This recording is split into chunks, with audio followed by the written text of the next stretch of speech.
You ask Tiger to solve. This deals with linear equations with one unknown. The final result is x equals 3/8. Let's solve it step by step. Simplify the expression. Group like terms. Simplify the arithmetic.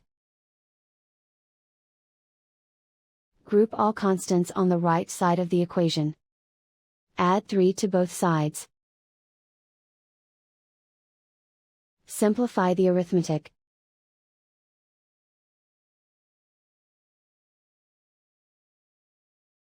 Isolate the x. Divide both sides by 8. Simplify the fraction. And so the final result is x equals 3/8.